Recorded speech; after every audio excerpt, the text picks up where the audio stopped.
Bienvenue les enfants, bienvenue à cette 17e édition des Mini-Talks, réalisée bien sûr avec le CIM comme d'habitude. Et cette année, une originalité. Cette année, nous vous attendons nombreux parce que vous allez voir, c'est les coques catalanes. Alors, les coques salées, les coques sucrées et le spécialiste de la coque, Henri Poc, meilleur ouvrier de France, ça y est sur tête. Nous sommes chez lui, il va vous donner toutes les directives. Bonjour les enfants, vous voulez connaître toutes les petites astuces d'un meilleur ouvrier de France pour réaliser des coques catalanes? Allez, c'est parti. Allez, on va procéder au pétrissage de la brioche pour les coques sucrées. Allez, alors on pèse la farine. Alors là, il faut prendre une farine de gruau, une type 45, le sel, le sucre, la levure, ensuite les œufs,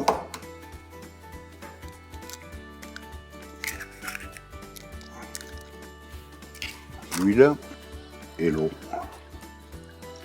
On met tous les ingrédients sauf le beurre. Là, on va faire un pré-mélange. Là.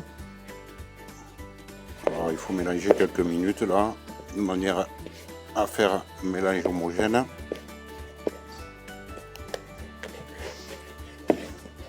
Voilà. Alors, quand c'est bon, bien homogène là, on laisse reposer une trentaine de minutes et après on la reprendra, on la pétrira et on y ajoutera le beurre.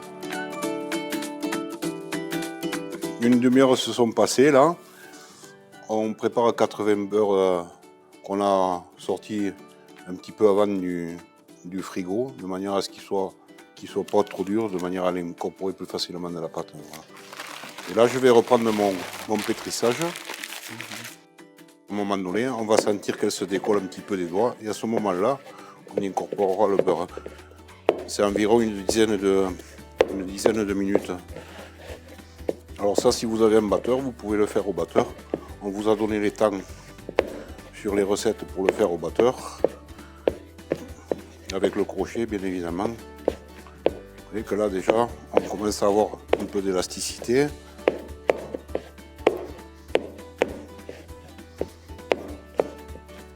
On sent qu'on a pris un peu d'élasticité. On va incorporer le beurre.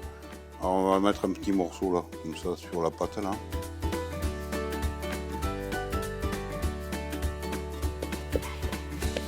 Alors là, il faut, pour avoir un mélange homogène, la couper comme ça, la pâte. Voilà.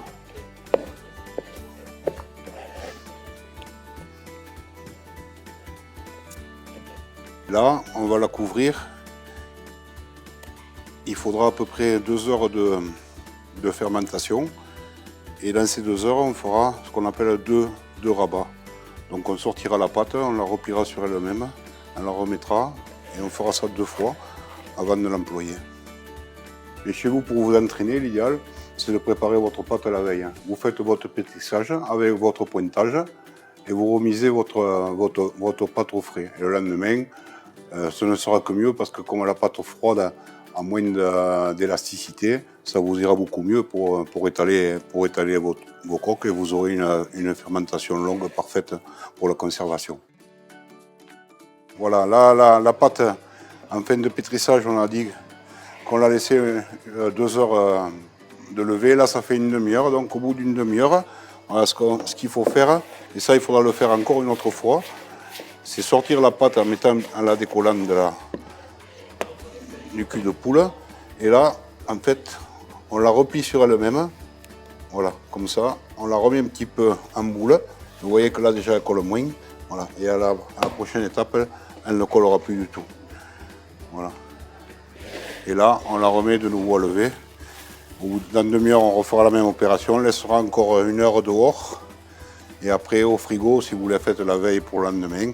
Ou sinon, vous pouvez la prendre en direct et la détailler. Et les faire lever derrière. Nous avons nos boules de coque qui sont prêtes à étaler. Ici, les petites, c'est pour faire des coques tancades. Voilà. Donc, on fait une première abaisse. En mettant un petit peu légèrement de la farine sur le tour. Pour la tourner, pour pas qu'elle colle à la table. avec un petit peu de farine. Voilà, donc on fait une première abaisse. Ici qu'on met sur la plaque. Quand on fait une tankade, en fait on divise, quand on pèse les boules, on fait la moitié du poids 2 fois. Ça c'est une boule de 300 grammes et ça ce sont des boules de 150 grammes. Voilà. Alors il faut que l'épaisseur soit régulière. Voilà.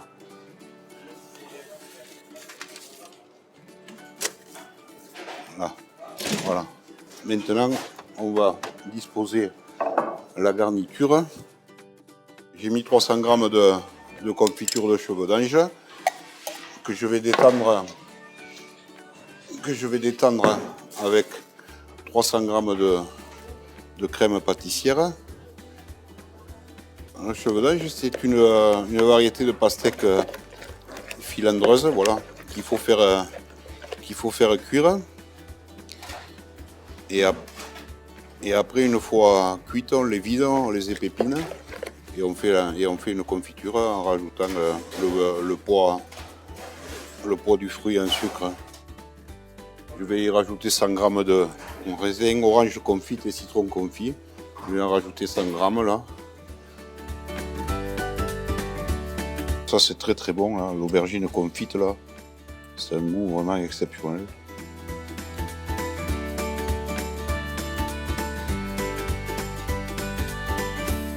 Un petit coup de dorure là, légèrement sur les bords là. Au moment où on mettra la deuxième abaisse, ça permettra de les coller.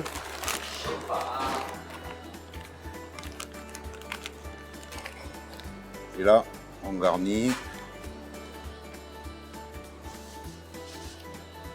On reprend nos abaisses. Alors celle-là, il faut l'étaler un petit peu moins que la première. Vous allez comprendre pourquoi. Avec un petit couteau d'office, on fait des entailles en chevron.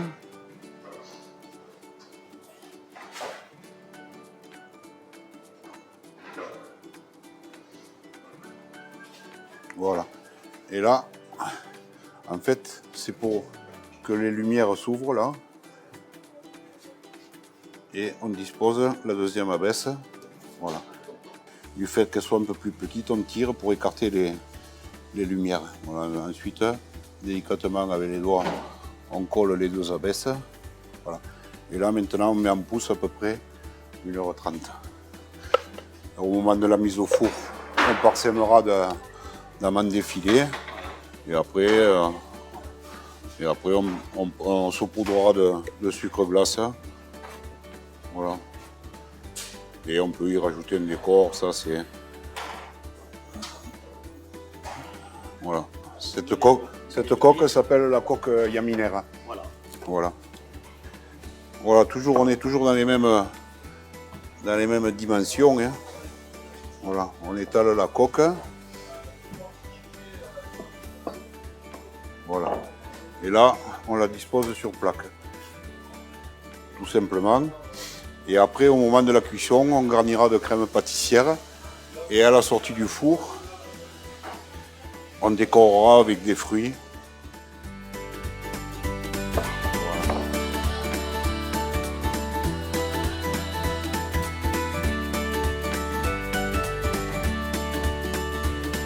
Un petit coup de Doreo toujours pour éviter que la pâte ne dessèche pas dans les tuves.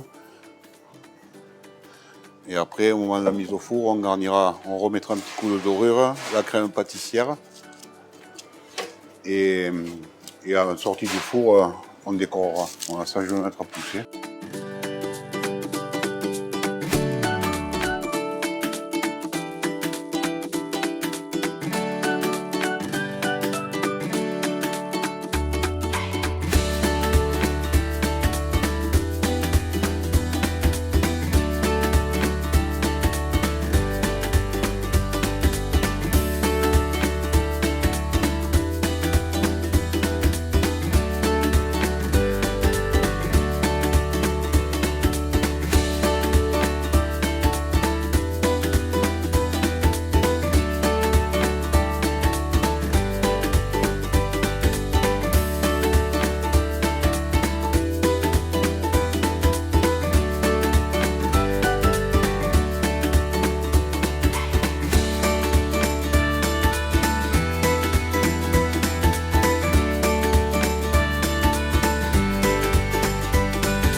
ramener une touche un peu originale, on a fait confire des aubergines, des mini-aubergines de chez Monsieur Salle.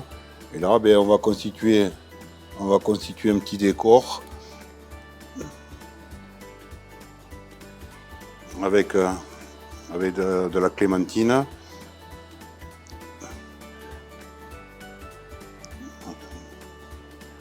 Voilà. Alors, toujours penser que pour avoir une homogénéité dans les goûts, calculer un petit peu les parts, de manière à ce que tout le monde ait à peu près les mêmes goûts. L'aubergine, on l'a fait confire dans un sirop. Voilà, un sirop avec le double de sucre que d'eau. Voilà, sachez que le jour de la finale, je vous préparerai les pâtes que vous aurez à étaler et à garnir. Voilà, de manière à ce que vous n'ayez pas de problème dans la partie, disons, la plus complexe quoi, de la coque catalane voilà, pour la pâte.